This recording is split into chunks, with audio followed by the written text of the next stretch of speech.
For paying the U of I for Phoenix-related records, here's why. By Kevin Richert, 1/17/2024. At Idaho Education News, we adamantly believe the public shouldn't have to pay for public records, especially when those records pertain to public spending. But this time we've decided to pay reluctantly and selectively. As you might recall, we've been going back and forth with the University of Idaho for months on public records requests and the U of I's attempts to bill Ed News. Bear in mind, the U of I does not have to send us an invoice. State law allows public agencies to bill for labor costs exceeding 2 hours, but state agencies aren't required to do this, and many don't. Here's where we stand with the U of I. Phoenix-related invoices. Ed News has asked the University of Idaho for all invoices related to the proposed purchase of the University of Phoenix.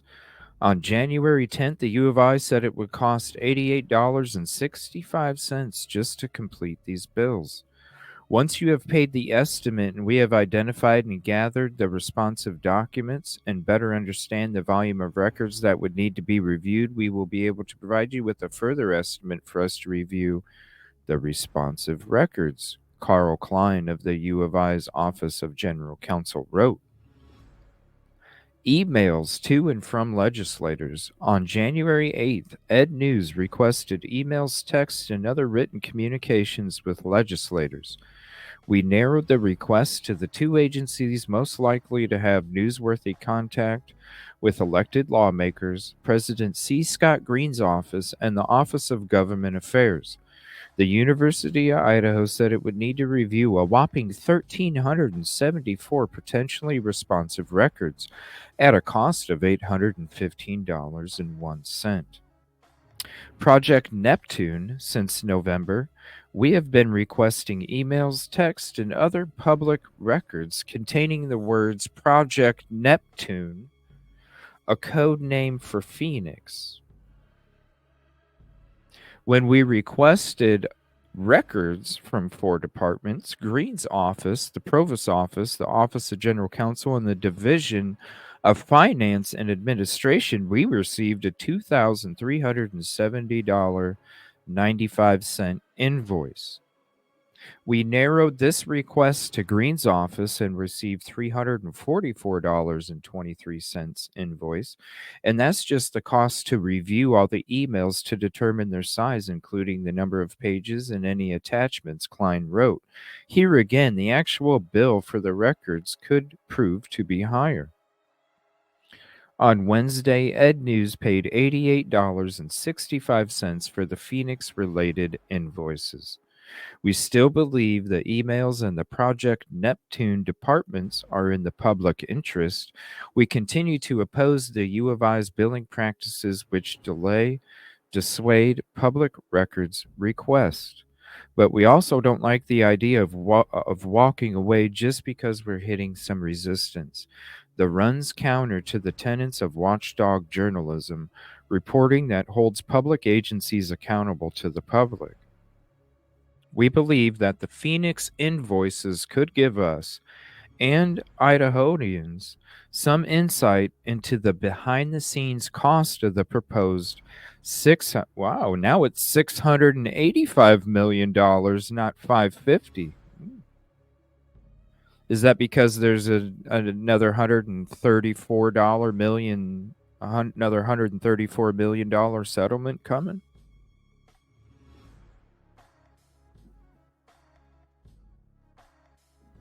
$135 million settlement. Watch. Because it went from 550 just recently, now it's 685.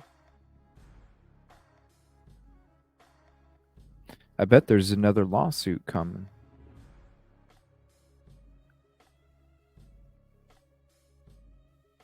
Hmm, that's interesting. Why another $135 million added onto it from just recently? That doesn't make sense, other than another lawsuit coming. Even though U of I officials insist Phoenix will be a moneymaker, the public still has a right to follow the dollars. The dollars, the public has a right to know who's already making money on this transaction. We're committed to telling that story, even if we have to spend some of our own money to chase it. And this is the senior reporter. Now, do you guys remember? And I even sent it out to Jay for Justice. You guys remember the Idaho Statesman, where that guy sat down there with that lady, and he was the one that was spitting all this stuff about the stuff that they don't know, and how it seems promising. Ticket number 71. Thank you, Steve. How it seems promising, and it's the same guy right here. Talks for months to acquire the University of Phoenix for $550 million. On Thursday, just one day after that news became public, the State Board of Education unanimously approved a request from UI to form a nonprofit that would handle that acquisition. Here to discuss is Kevin Richert of Idaho Education News. Kevin, it's been quite a week. It really has been, and this news about U of I and University of Phoenix came from out of nowhere, and we're just now starting to come to grips with the enormity of this transaction. I mean, this is a $550 million purchase. It involves $685 million of bonding to cover everything. That is about as much as we're going to spend as a state on the four-year colleges and universities in 2023, 24. It is a staggering amount of money, and it is a process that has unfolded in rapid fire over the past 48 hours. You touched on this briefly, but this money isn't coming from just cash on hand that the university has. This is from bonds that the nonprofit will acquire. Right. The separate entity, the nonprofit New U, would be doing the bonding to acquire the project, to acquire University of Phoenix. Not be on the hook. That's a really good question. I mean, I think there's a lot of governance questions. There's a lot of process questions that we're trying to sort out. And really, Kevin, what we had on Thursday, the state board met for 90 minutes before voting unanimously to give the U of I the go-ahead to proceed on this purchase. There were a lot of nitty-gritty questions that were being asked in that meeting, to be fair, but a lot of it was focused on the money flow. How is the University of Idaho going to make money off of this deal? And we haven't talked about that yet. How would that backstop, that $10 million fail-safe kick in? That was really the focus of the meeting. These process questions, these governance questions are still, still questions we need to sort out. This is from today. High stakes trial opens challenging U of I Phoenix purchase. State Board of Education members spent Monday defending their closed door discussions of the University of Idaho, University of Phoenix mega deal. And at one point, State Board member Kurt Liebich, State Board member, worked in defense of the deal itself as one of the first State Board members who had access to Phoenix proprietary data. Liebich says he could quickly come see the urgency in pursuing the huge but tarnished for profit online giant.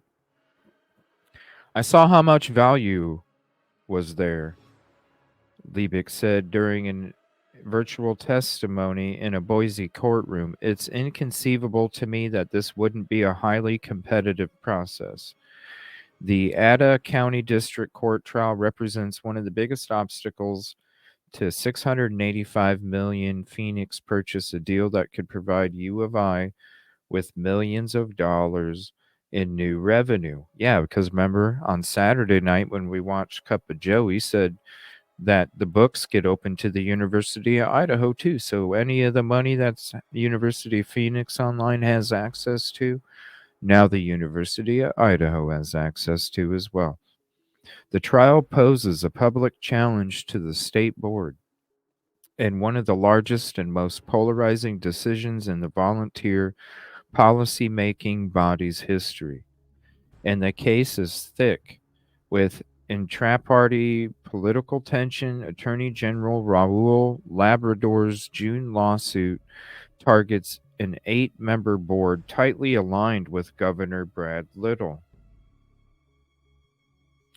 At its heart, however, the civil case centers on the state's open meetings law. The state board discussed the Phoenix purchase in 3 executive sessions on March 22nd, April 25th, and May 15th. The third and final closed-door meeting took place just 3 days before the state board held its only public meeting on the purchase, which is the interview that we just watched, and voted unanimously to give the transaction the green light. Labrador's lawsuit contends that the state board failed to do its homework and simply took the U of I's word that other competitors were in the running for Phoenix. Testimony from 3 state board members Monday didn't stray too far from the board's established narrative.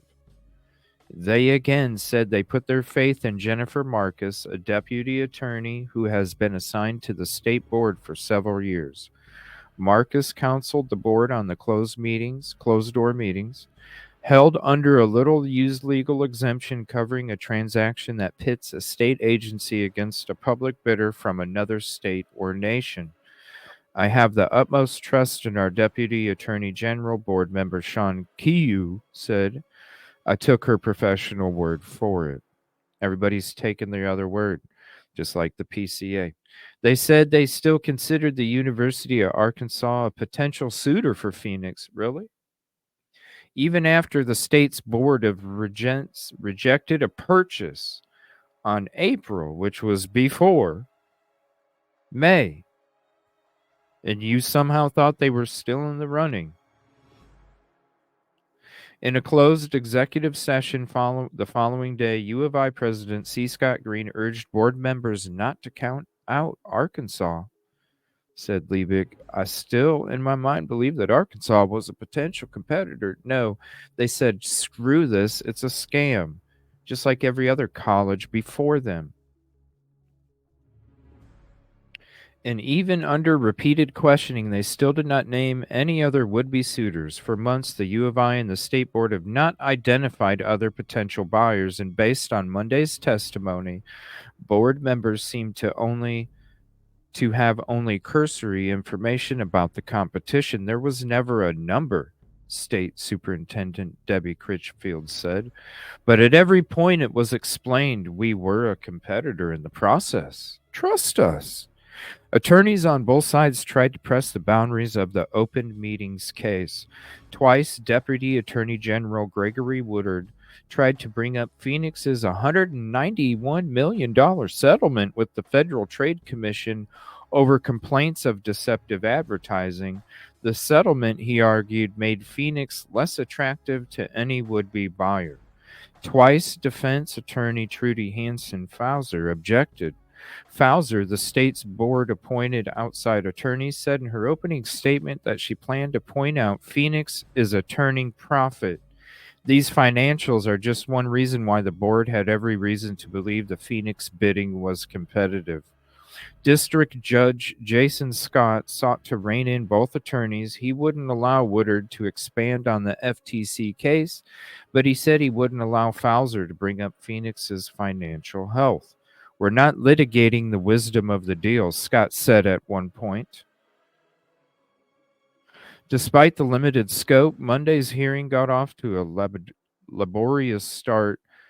Kiyu, Liebich, and Critchfield were each on the stand for about an hour or more, spending most of that time fielding questions from Woodard. Then the afternoon proceedings came to a sudden end. During Critchfield's cross-examination, Woodard abruptly asked for a recess, saying he had become ill. After the recess, both attorneys wrapped up their questioning of Critchfield, then the trial adjourned for the day.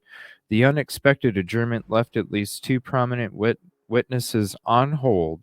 State Board member David Hill had been called to testify Monday, but was left waiting outside the courtroom, and Green's testimony was also on hold.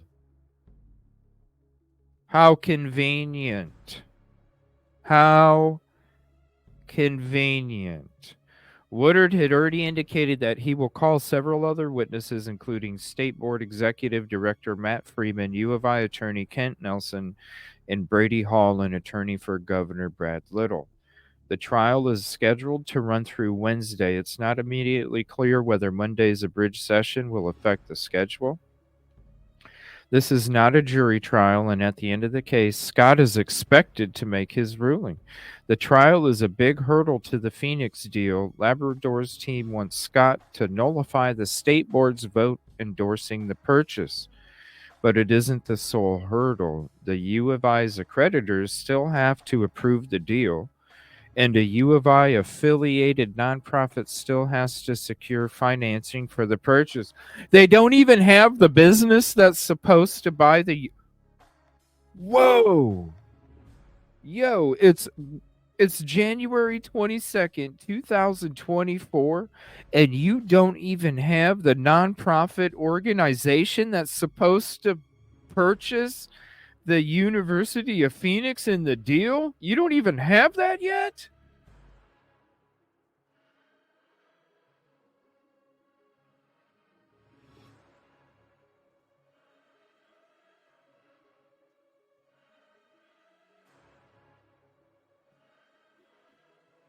It's kind of like how the university became a university.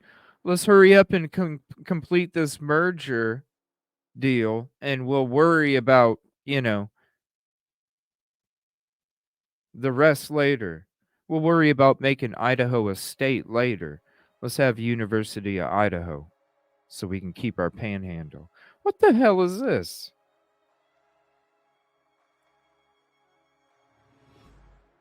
U of I officials have said they hope to close the deal early this year. Yeah, it was supposed to be in like 2 or 3 weeks. If the deal isn't closed by May 31st, either party could opt out. What? Wow, they don't even have the nonprofit organization purchased or created or even put together. What the hell? This don't